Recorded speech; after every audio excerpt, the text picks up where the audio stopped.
Hello viewers, welcome to my channel. मैं हूं doctor Abhijit. पिछले एपिसोड में हमने देखा था कि नी रिप्लेसमेंट सर्जरी के तुरंत बाद से लेकर 2 हफ्ते तक हमें कौन सी एक्सरसाइज करनी है। आज के इस वीडियो में हम देखेंगे कि 2 हफ्ते के बाद से लेकर 6 हफ्ते तक आपको कौन सी एक्सरसाइज करनी है। सो व्यूअर, जो हमारा दूसरा फेज है, इसमें कुछ गोल्स हैं जिन्हें हमें अचीव करना है, उनको ध्यान में रखकर ही हम जो एक्सरसाइज हैं वो करने वाले हैं। सो व्यूअर्स, हमारे जो गोल हैं उसमें सबसे पहला है हमारा पेन और जो स्वेलिंग है, यानी कि सूजन और दर्द को हमें और ज़्यादा कम करना है। साथ ही साथ हमारा जो रेंज ऑफ मोशन है, यानी कि जो घुटने की मूवमेंट है, उसको हमें 90 डिग्री से बढ़ाकर 115 डिग्री तक लेकर जाना है।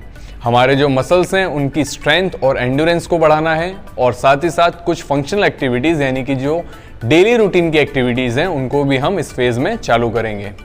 सो व्यूअर्स, इस फेज़ की जो एक्सरसाइज है उनको आप तभी करें जब आपका जो घुटना है वो 90 डिग्री तक कम से कम मुड़ रहा हो, आपका जो दर्द है और सूजन वो पिछले फेज़ के कंपैरिजन में अभी कम हो, और साथ ही साथ आपका जो लेग कंट्रोल है वो प्रॉपर होना चाहिए। इसको हम कैसे टेस्ट कर सकते हैं? इसको आप स्ट्रेट लेग रेज टेस्ट से कर सकते हैं। तो इस एक्सरसाइज को आप करके देखें।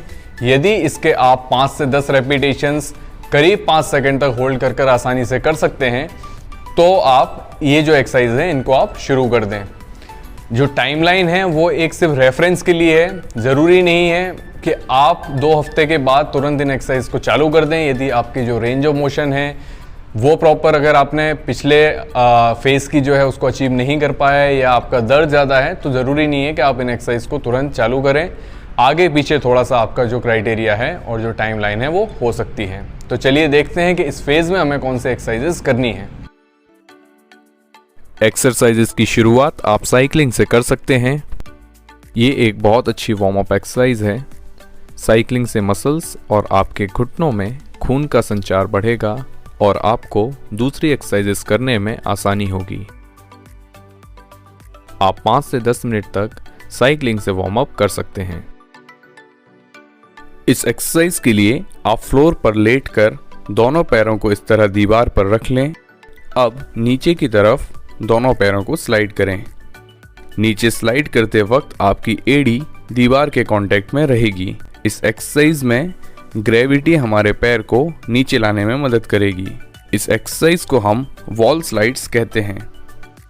इस एक्सरसाइज के आप 10 से 15 रेपिटेशंस कर सकते हैं। इस एक्सरसाइज को परफॉर्म करने के लिए आप एक चेयर या प्लेटफॉर्म पर बैठ जाएं। अब एक पैर को दूसरे पैर पर इस तरह क्रॉस कर लें। अब नीचे वाले घुटने को पीछे की ओर मोड़ें और साथ ही ऊपर वाले पैर की मदद से भी नीचे वाले पैर पर पीछे की ओर प्रेशर लगाएं। एंड पोजीशन में आप घुटने को 2 से 5 सेकंड तक होल्ड कर सकते हैं। इस एक्सरसाइज को आप 10 से 15 रेपिटेशंस के लिए करें।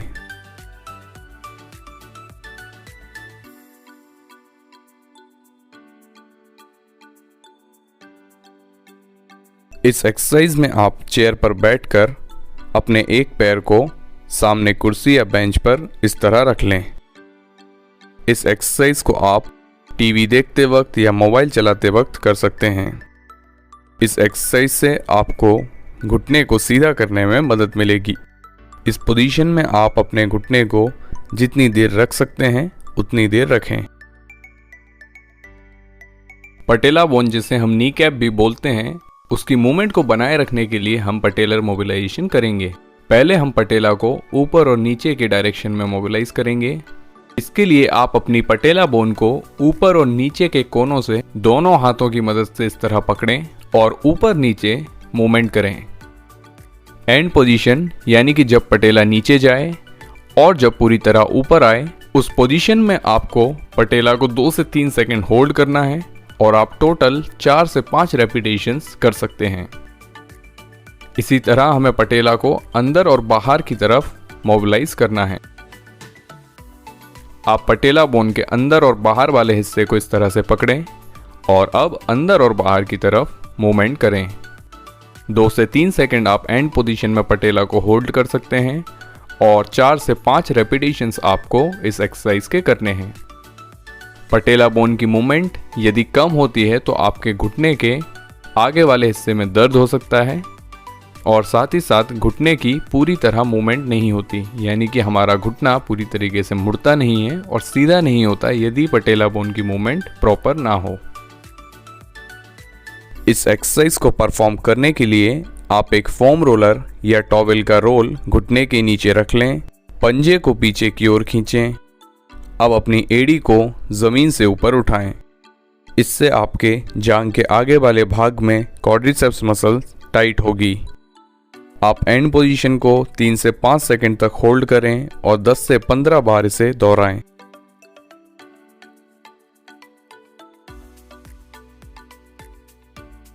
इस एक्सरसाइज के लिए आप अपने एक घुटने को इस तरह मोड़ लें और दूसरे पैर के पंजे को पीछे की ओर खींचें। अब अपने घुटने को सीधा रखते हुए इस तरह पैर को ऊपर उठाएं। आपको एंड पोजीशन में अपने पैर को करीब 5 से 10 सेकंड के लिए होल्ड करना है और धीरे धीरे पैर को वापस नीचे लेकर आएं। इस एक्सरसाइज के आप 10 रेपिटेशंस के 1 से 2 सेट सुबह और शाम कर सकते हैं। इस एक्सरसाइज से क्वाड्रिसेप्स और हिप फ्लेक्सर मसल्स की स्ट्रेंथनिंग होती है। एक्सरसाइज को कठिन बनाने के लिए आप इस तरह वेट कप का इस्तेमाल भी कर सकते हैं। इस एक्सरसाइज के लिए आप साइड लाइंग पोजीशन में लेट जाएं। अब अपने ऊपर वाले पैर को घुटने को सीधा रखते हुए हल्का सा पीछे लेकर जाएं। अब इस पोजीशन को मेंटेन करते हुए पैर को साइड में ऊपर उठाएं। इस एक्सरसाइज से ग्लूटियस मीडियस मसल की स्ट्रेंथ बढ़ेगी। ध्यान रखें आपकी बॉडी एक सीधे अलाइनमेंट में होनी चाहिए। आपकी कमर आगे या पीछे की तरफ झुकी ना हो। इस एक्सरसाइज के 15 रेपिटेशंस के 2 सेट्स आपको करने हैं।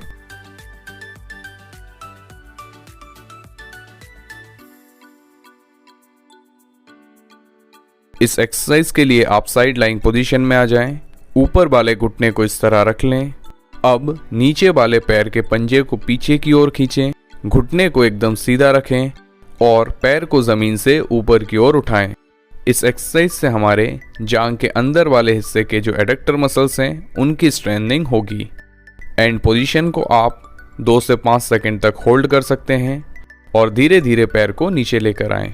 इस एक्सरसाइज के आप 8 से 12 रेपिटेशंस के 1 से 2 सेट्स कर सकते हैं। इस एक्सरसाइज को आप खड़े रहकर लाइट रेजिस्टेंस बैंड की मदद से भी इस तरह कर सकते हैं।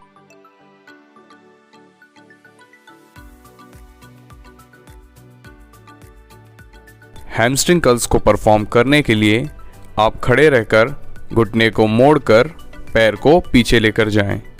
इस एक्सरसाइज से हमारे हैमस्ट्रिंग मसल्स की स्ट्रेंथनिंग होती है।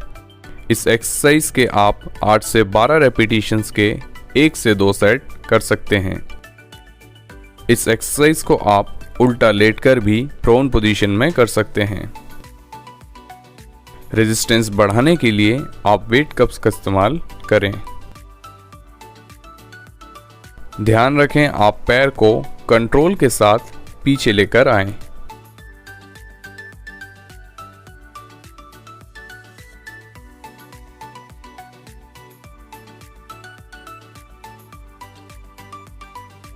इस एक्सरसाइज में आप दोनों पैरों से प्लेटफॉर्म या सीढ़ी के कोने पर खड़े हो जाएं। आपके दोनों हाथ बैलेंस बनाए रखने के लिए आप सामने दीवार पर रख सकते हैं। अब अपनी दोनों एड़ियों को ऊपर उठाएं। ऊपर 1 से 2 सेकंड आप पोजीशन को होल्ड कर सकते हैं। इस एक्सरसाइज से हमारे काफ मसल्स की स्ट्रेंथनिंग होती है। इस एक्सरसाइज के 8 से 12 रेपिटेशंस के 1 से 2 सेट्स आपको करने हैं। इस एक्सरसाइज के लिए आप अपने दोनों घुटनों को मोड़ लें। आपके हाथ साइड में रहेंगे। अब इस पोजीशन से अपनी कमर को ऊपर उठाएं। आपको एंड पोजीशन में करीब 10 से 15 सेकंड तक होल्ड करना है और 8 से 12 रेपिटेशन के 1 से 2 सेट्स आप इस एक्सरसाइज के कर सकते हैं। इस एक्सरसाइज से आपके ग्लूट, एब्डोमिनल और हैमस्ट्रिंग मसल्स की स्ट्रेंथनिंग होगी। इस एक्सरसाइज में आपको प्लेटफॉर्म पर एक पैर को आगे रखना है और बैलेंस बनाते हुए ऊपर चढ़ना है। इस एक्सरसाइज को हम स्टेप अप्स कहते हैं। इस एक्सरसाइज में आप जिस पैर को आगे रखते हैं उस पैर के क्वाड्रिसेप्स मसल्स की स्ट्रेंथनिंग होती है, साथ ही ग्लूट्स और हैमस्ट्रिंग मसल्स भी स्ट्रेंथन होते हैं। इस एक्सरसाइज के आप 8 से 12 रेपिटेशंस के 1 से 2 सेट्स कर सकते हैं। एक्सरसाइज को करते वक्त ध्यान रखें आपका घुटना अंदर की तरफ नहीं जाना चाहिए। आपके हिप, नी और एंकल जॉइंट एक ही सीध में होने चाहिए।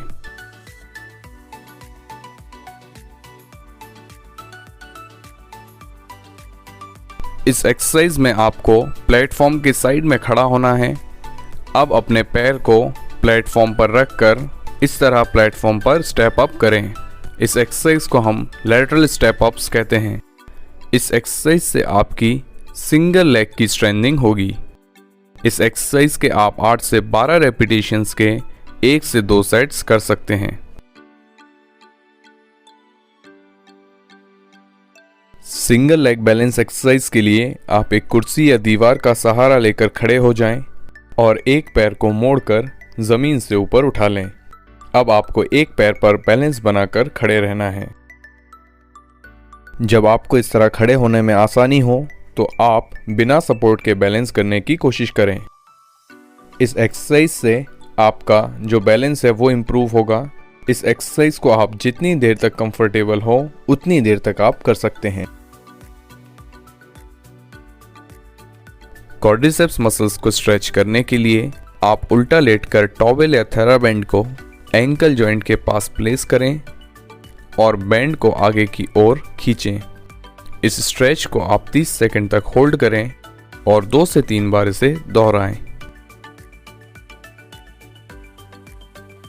इस एक्सरसाइज में आप अपने पंजे पर थेराबैंड या टॉवेल को इस तरह प्लेस करें, दूसरे घुटने को मोड़ लें।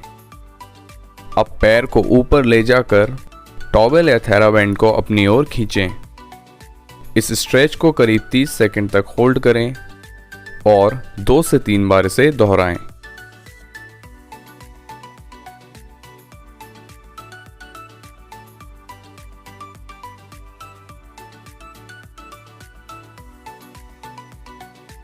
काफ मसल को स्ट्रेच करने के लिए आप थेराबैंड या टॉवेल को पंजे की उंगलियों से थोड़ा नीचे प्लेस करें और घुटने को सीधा रखते हुए अपनी ओर खींचें। इस पोजीशन को आप 30 सेकंड तक होल्ड करें और 10 सेकंड रिलैक्स करने के बाद दोबारा दोहराएं। इस तरीके से आप स्ट्रेच को करीब 3 बार दोहराएंगे। अब सोलियस मसल को स्ट्रेच करने के लिए घुटने को मोड़कर वापस से पीछे की ओर आप मसल को स्ट्रेच करें। इस स्ट्रेच को भी 30 सेकंड होल्ड करें और 3 बार इसे दोहराएं।